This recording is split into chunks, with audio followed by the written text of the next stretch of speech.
우리 인생 인류 역사에서 가장 행복한 시기가 있었다면 그때가 언제일까요?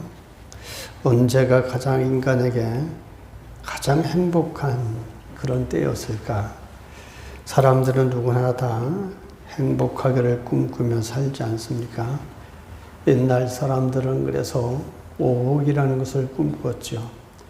요즘 시대 사람들은 물질 만능 시대, 대금주의 시대라서 돈이면 다 되는 것이 요즘 사람들입니다. 돈만 많으면 행복한 줄을 압니다. 그러나 실상은 그렇지 않지 않습니까? 제가 가만히 생각해 보면 우리 인류 역사에서 가장 행복했던 때가 어느 때인가?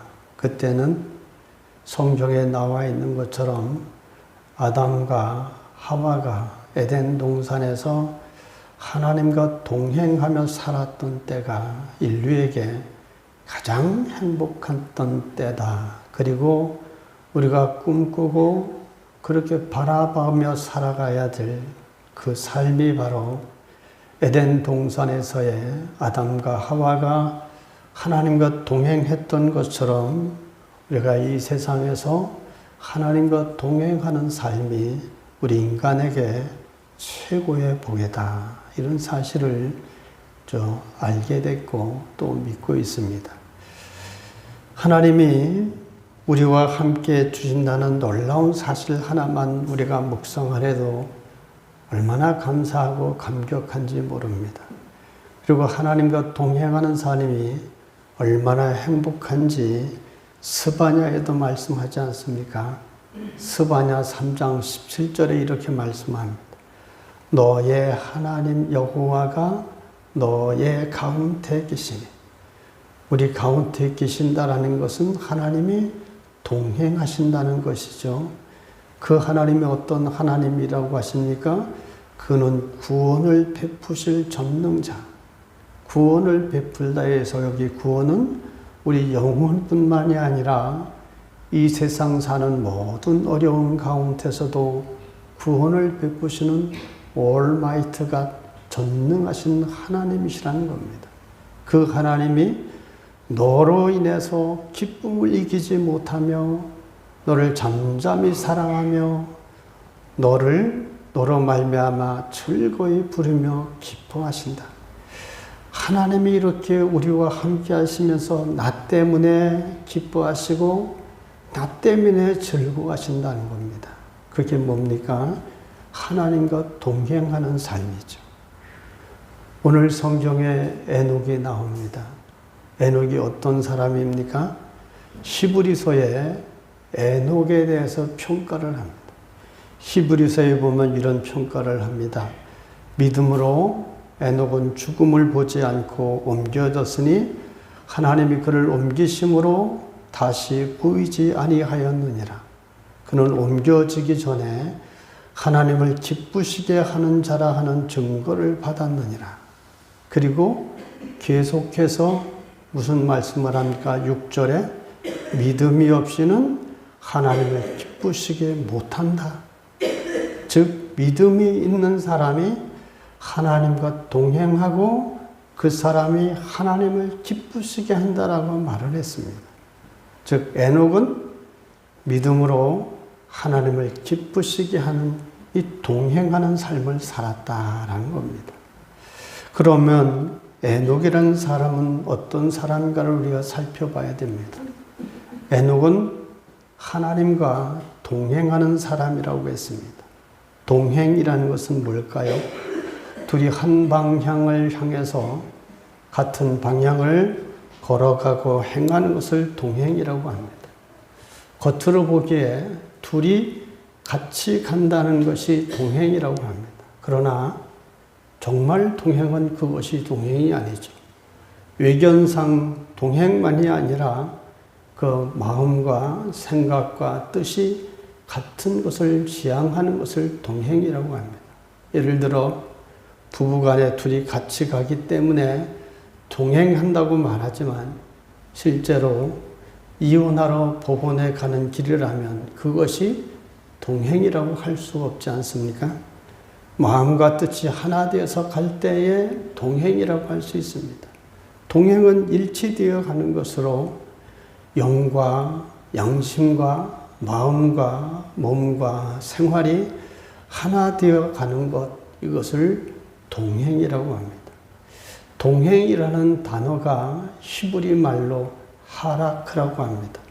하라크란 뜻은 삶의 방식을 따르다 하나님 뜻에 맞추다, 이 뜻이 하라크입니다. 결혼으로 한 몸을 이룬 것 같이 하나님이 원하시는 삶을 살아가는 것, 그 하나님의 뜻에 맞춰가는 것, 그것을 동행이라고 합니다. 에녹이 하나님과 동행했다라고 했으니까 어떤 뜻입니까? 하나님이 원하시는 삶에 맞추어 살아갔다, 이런 뜻이 됩니다. 에녹이 살던 시대가 여러분 좋은 시대가 아닙니다. 가인의 후손들이 어떤 사람들인지 우리가 살펴보지 않았습니까? 악한 행실이 계속되던 시대입니다. 죄악이 관영하고 사람들의 마음속에는 악한 생각들이 가득 차 있던 시대였습니다. 그렇게 악한 시대임에도 불구하고 에녹은 하나님과 동행했습니다. 우리는 자주 내가 신앙생활을 제대로 못하는 것을 환경 탓을 돌릴 때가 참 많습니다.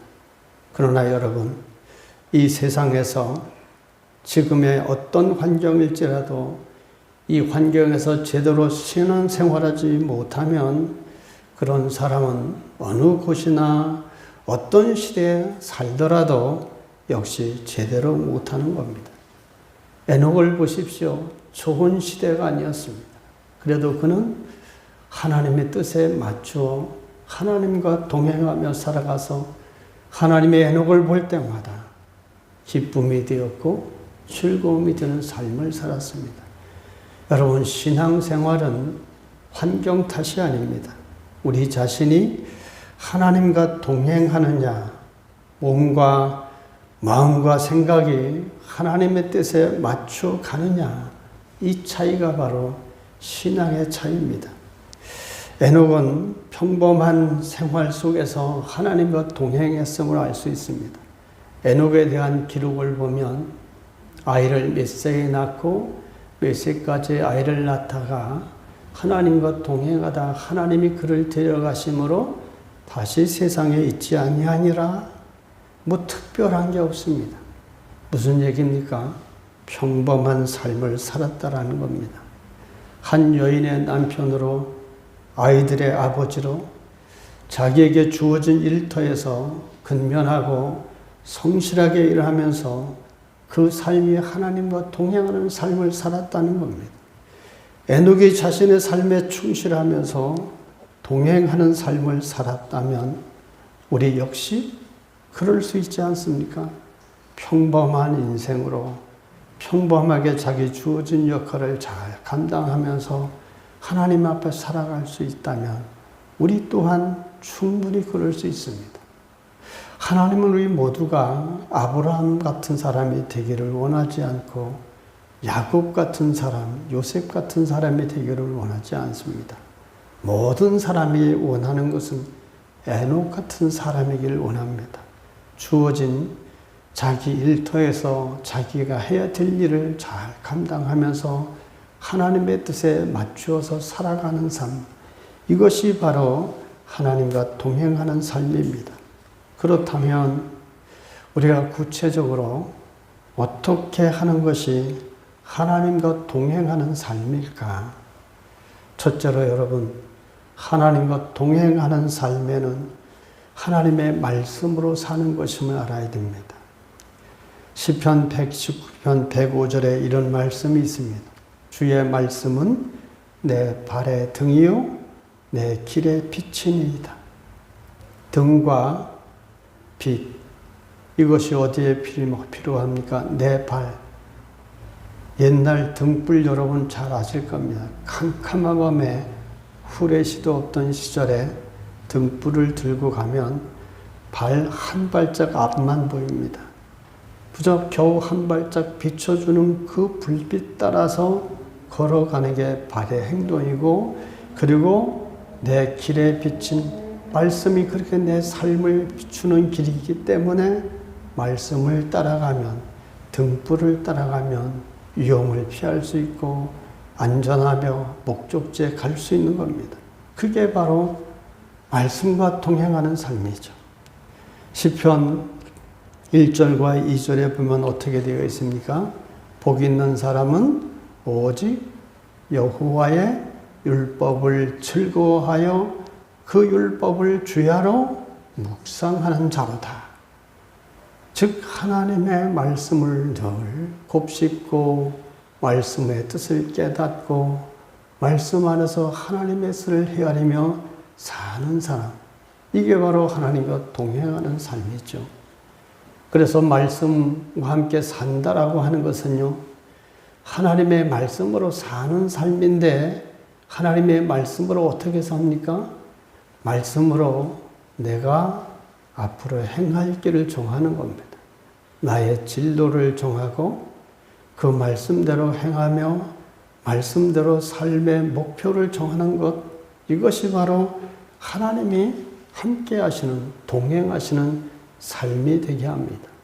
두 번째로 하나님과 동행하는 삶의 구체적인 것은 기도하는 삶이죠. 은혜가 충만한 심령은 항상 기도와 간구하는 사람이 은혜와 그런 충만한 심령을 가진 사람입니다. 기도는 새로이 거듭난 사람의 호흡이고 하나님과 나를 하나로 묶어주는 띠입니다. 여러분 기도 생활을 얼마나 하시는지 모르겠습니다만, 기도를 많이 하고 깊이 하는 사람은 하나님과의 호흡으로 묶어주는 띠가 바로 이 기도입니다. 기도는 우리가 하나님과 영적으로 대화하는 것이지요. 기도는 하나님과 나의 관계를 또한 지속시켜주는 방편입니다. 그러므로 성도 여러분, 계속적으로 기도하고 쉬지 말고 기도하라. 성경에 늘 말씀하지 않습니까? 기도하는 순간이 바로 여러분 하나님과 동행하는 순간임을 알아야 됩니다. 세 번째로 하나님과 동행하는 삶의 구체적인 것은 하나님의 주권을 믿는 사람이 하나님과 동행하는 삶입니다. 참새 한 마리가 한 아사리온에 팔릴지라도 주님이 허락하지 아니하시면 참새 한 마리도 땅에 떨어지지 않는다라고 했습니다. 모든 것이 하나님의 섭리하시고 주권하고 계심을 밝히는 말씀이죠.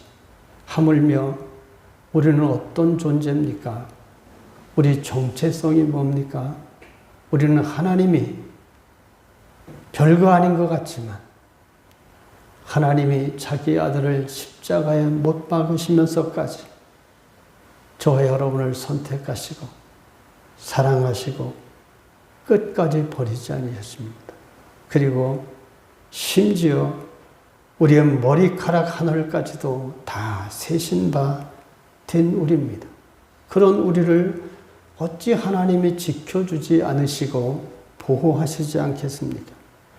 우리가 우리의 생을 살아가는 모든 날 동안 날마다 시간마다 하나님이 지키시며 다스리시며 보호하심을 믿는다면 우리는 하나님과 동행하며 살아가는 사람이 틀림없습니다.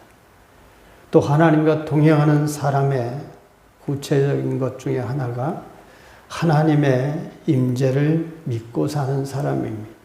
하나님이 나와 함께 하심, 임마누엘로 함께 하시고 내가 힘들 때도 즐거울 때도 어려울 때도 내가 눈물 흘릴 때도 나와 함께 하심을 믿는 사람, 이 사람이 하나님과 동행하는 사람입니다. 이 말씀이 마태복음 18장 20절에 보면 주님이 이렇게 말씀하셨죠. 성도가 두세 사람이 모인 그곳에 주님이 함께 하신다고 했습니다. 왜 성도가 두세 사람이 모인 곳에 주님의 이름으로 모인 곳에 주님이 함께 하실까요? 자신의 몸과 피를 버리고 생명을 버려 구원한 하나님의 특별히 사랑하는 선택된 백성들이기 때문에 주님의 이름으로 모이는 곳에 함께 하십니다. 그래서 여러분 착각하지 말아야 될 것이 하나님, 이 주님께서는 저 멀리 높고 높은 하늘에 계시다가 내가 기도를 할 때 듣고 찾아오시는 것이 아닙니다. 한순간도 빠짐없이 성령으로 나와 함께 하십니다. 믿으십니까? 하나님이 한순간도 나와 함께 하십니다. 우리 김선희 권사님이 쓰러졌을 때도 함께 하셨고, 김옥연 권사님이 계단에서 넘어지셔서 구르셨을 때도 함께 하셨습니다. 모든 순간에 하나님은 함께 하십니다. 우리가 하나님 앞에 예배할 때, 기도할 때 알아야 하는 것이 바로 하나님의 이런 임재하심입니다. 이 시간도 내가 하나님 앞에 나와서 하나님과 함께 예배하고 있다는 사실을 여러분 믿어야 됩니다. 하나님의 임재, 하나님이 나와 함께 하심을 믿고 사는 사람은 그래서 바울처럼 이런 고백을 할 수 있습니다. 누가 우리를 누구의 사랑에서? 그리스도의 사랑에서 우리를 끊으리요. 이게 바로 하나님의 임재를 믿고 사는 사람의 담대함입니다. 아무쪼록 이렇게 주님과 동행함으로써 우리 모두 승리의 삶을 사시길 주의 이름으로 축원합니다. 이렇게 에녹은 하나님과 동행하는 삶으로 인생을 살았습니다. 그리고 에녹은 어떤 사람이었습니까? 두 번째로 보면 하나님을 기쁘시게 했다라 했습니다. 신약 성경에 나오는 히브리서 11장을 믿음의 장이라고 합니다. 그 5절과 6절에 보면 에녹에 관해서 이렇게 말씀을 합니다. 믿음으로 에녹은 죽음을 보지 않고 옮겨졌으니 하나님이 그를 옮기심으로 다시 보이지 아니하였느니라. 그는 옮겨지기 전에 하나님을 기쁘시게 하는 자라 하는 증거를 받았느니라.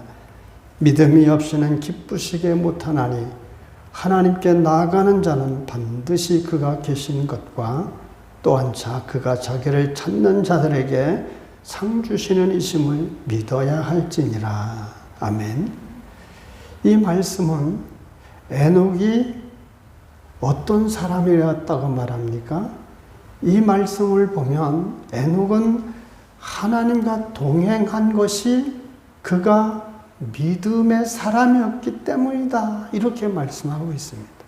다시 말하면 믿음이 없이는 하나님과 동행할 수 없다. 그런 얘기를 하는 겁니다. 믿음이 없이는 어떻게 하나님과 동행하겠습니까? 불가능하지요. 믿음이 없이는 하나님께 누가 자기 삶을 맡기겠습니까? 믿음이 있으니까 하나님께 자기 삶을 맡기는 겁니다. 그렇기 때문에 믿음이 없이는 하나님과 동행한다라는 것은 애당초부터 불가능한 일입니다. 그러나 에녹은 믿음의 사람이었기 때문에 하나님과 동행할 수 있었다라고 히브리서에서 증거합니다. 그렇다면 여러분, 믿음으로 산다는 것이 무엇일까요? 믿음으로 산다는 것이 무엇인지 우리가 마음에 깊이 새겨야 됩니다. 다른 게 아닙니다, 여러분. 믿음으로 산다는 것은 하나님의 말씀을 순종하는 것을 의미합니다. 믿음으로 산다는 게 뭐라고요? 하나님의 말씀을 순종하는 겁니다. 하나님은 자기 뜻을 어디에 계시하셨다 했습니까? 하나님의 말씀에 계시하셨습니다. 하나님은 말씀하시고 우리에게 말씀하시고 우리는 그 말씀을 순종하며 섬기고 살아가야 되는 것이 택함받은 하나님의 자녀들의 삶의 방식이고 그게 정답 인생을 살아가는 바로 그 길입니다. 나는 하나님을 믿기는 하지만 하나님의 말씀을 순종할 생각은 없다. 또 나는 정말 하나님이 살아계신 걸 믿는다. 그런데 하나님 말씀을 다 순종할 수는 없습니다. 이렇게 말하는 사람들이 있습니다. 근데 이것은 하나님을 믿는다라는 것과 말씀에 이렇게 불순종하겠다라는 것은요, 그건 성립되지 않습니다. 이건 대단한 모순입니다. 그것은 믿음으로 살지 않겠다 이런 말과 똑같습니다. 그래서 어떤 사람들을 보면 말로는 청산유수입니다. 모르는 것이 없고 누구의 설교는 어떻고 다 얘기하고 세계 유명한 사람들 얘기 다 잘하고 성경을 다 아는 것 같습니다. 여러분, 그것은 머리로 아는 것이죠. 믿음은 그게 아닙니다. 믿음은 머리가 아니라 삶으로 증거합니다. 내가 믿는다 하면 믿는 이의 삶에 열매가 있습니다. 믿음은 언제나 여러분 순종과 함께 하는 것을 기억해야 됩니다. 하나님을 믿기 때문에 그래서 그 말씀에 순종하는 거지요. 때로는 그 말씀이 우리 경험과 우리의 머리로 이해되지 않을지라도 하나님을 믿기 때문에, 하나님을 신뢰하기 때문에 그 말씀을 순종할 수 있는 것, 그게 바로 믿음인 겁니다. 이렇게 볼 때 믿음이 순종보다 앞선다라고 할 수 있습니다. 먼저 믿음이 있고 나서 그 다음에 순종이 따릅니다. 먼저 믿기 때문에 순종하는 거죠. 그런가 하면 순종하는 것을 봐서 그 사람이 믿음이 있는지 없는지를 우리는 알 수 있습니다. 믿음이 있는 사람인지 아닌지를 알아보는 데는 많은 설명이 필요하지 않습니다. 하나님의 말씀을 순종하는 여부를 보면 쉽게 알 수 있습니다. 입으로 아무리 자기 믿음에 대해서 말한다 할지라도 하나님의 말씀을 행하지 않는다면 그 말씀은, 그 믿음은 어떤 믿음이죠? 야고보서 2장 17절에서 답을 말해줍니다. 아무리 하나님을 믿는다라고 하면서도 말씀에 순종하지 않는 그 사람에 대해서 야고보서 2장 17절은 분명히 이렇게 말씀합니다. 이와 같이 행함이 없는 믿음은 그 자체가 무엇이라고 했죠? 죽은 것이라. 죽은 믿음입니다. 백날 그런 신앙생활하면 아무 효력이 없습니다. 그렇기 때문에 믿음이 없이는 결코 여러분 하나님과 동행할 수 없는 겁니다. 에녹이 300년 동안 하나님과 동행했다. 매일 일상 속에서 하나님과의 믿음의 관계가 에녹에게 있었던 겁니다. 그래서 11절에서 11장에 에녹의 믿음으로 하나님을 기쁘시게 해드렸다라고 하는 것은 그는 옮겨지기 전에 하나님을 기쁘시게 하는 자라 하는 증거를 받았느니라. 에녹은 하나님을 기쁘시게 하는 자라. 믿음 때문에 그런 인정을 받았던 겁니다. 하나님이 우리에게 요구하시는 것은 여러분 무슨 큰 일을 하는 것이 아닙니다. 다윗처럼 이스라엘 나라를 세우는 것을 우리에게 요구하시지 않습니다.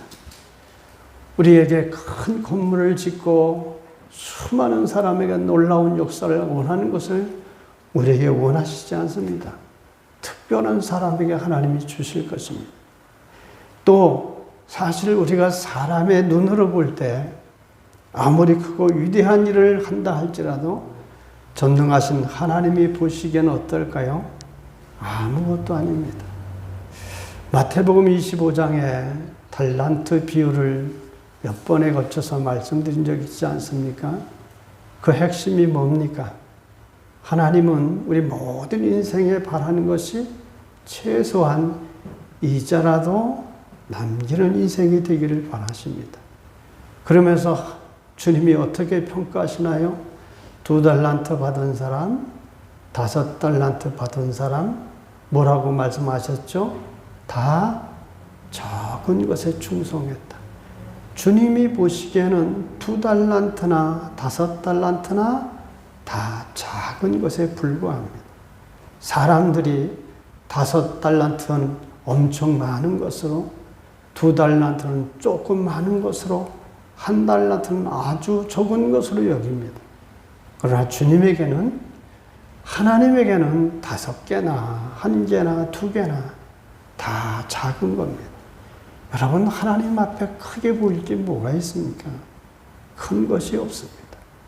심지어 하나님이, 솔로몬이 하나님을 위해서 성전을 짓지 않았습니까? 얼마나 크고 아름다운 성전을 지어 하나님께 봉헌을 했습니까? 그때 하나님이 그 기쁘시게 성전을 받으셨죠. 그러면서 하나님이 하신 말씀이 뭡니까?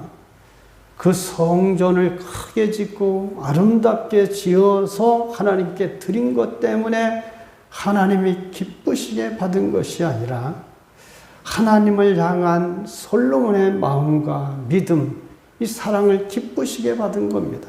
그래서 하나님이 뭐라고 하셨습니까? 내가 아무리 큰 집을 지은들 내가 그곳에 내가 거할 수 있겠느냐? 그러나 너의 그 성전 지은 이런 믿음과 사랑 때문에 언제나 이곳에 하나님이 함께 하시겠다라고 약속한 겁니다. 그래서 이사야서 66장 1절에 하나님이 이렇게 말씀하셨지 않습니까? 여호와께서 이같이 말씀하시되 하늘은 나의 보좌요 땅은 나의 발등상이니 너희가 나를 위하여 무슨 집을 지을꼬 나의 안식할 처소가 어디랴 그렇게 말씀하셨습니다. 아무리 큰 성전을 지어드린다 해도 하나님이 그곳에 임재하실, 그렇게 와서 집을 삼으실 만큼 하나님 앞에 그렇게 큰 집은 없습니다. 하늘을 하나님이 발등상 보좌로 삼으시는데 그런 크신 하나님이 인간이 아무리 크게 졌다고 해서 그것을 크다라고 보시지 않습니다.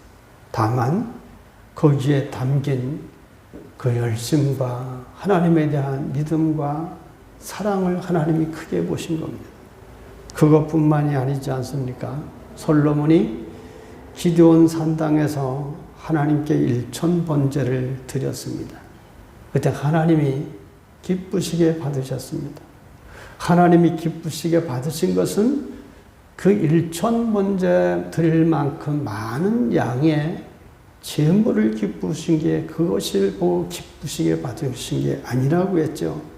하나님에 대한 솔로몬의 온 마음과 정성이 담긴 그 믿음과 사랑을 하나님이 기쁘게 받으신 겁니다.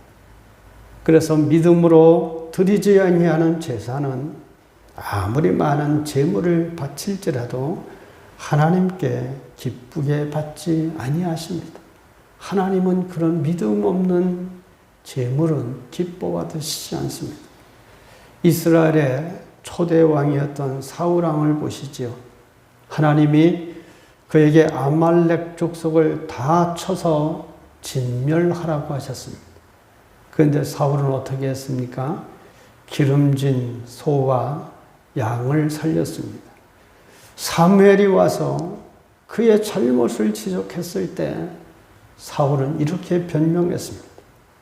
나는 실로 여호와의 목소리를 청종하여 여호와께서 보내신 길로 가서 아말렉 왕 아각을 끌어왔고 아말렉 사람을 진멸하였으나 다만 백성이 그 마땅히 멸할 것 중에서 가장 좋은 것으로 길갈에서 당신의 하나님 여호와께 제사하려고 양과 소를 취하였나이다.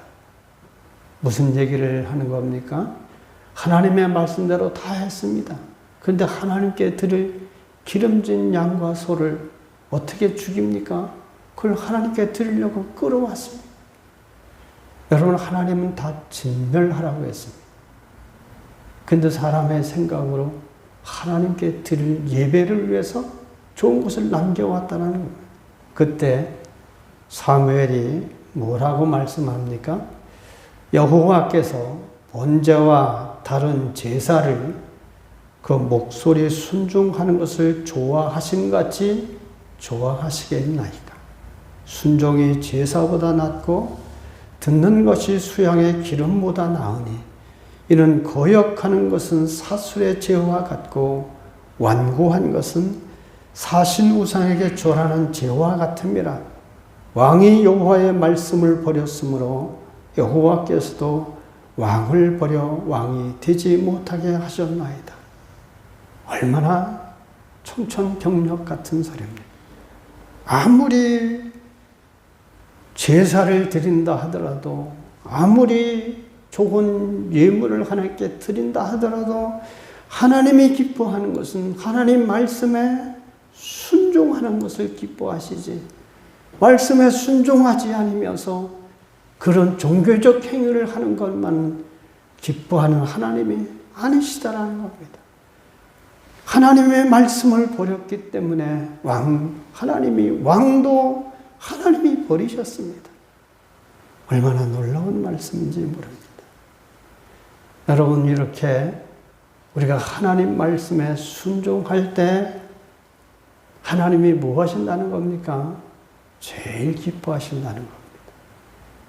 하나님 앞에 믿음이 있는 사람은 그래서 순종하는 삶으로 하나님을 기쁘시게 합니다.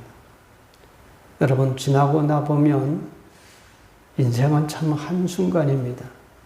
한잠 자고 난 것 같은데 떠날 날이 가까운 것이 인생인 것 같습니다. 순식간에 지나갑니다.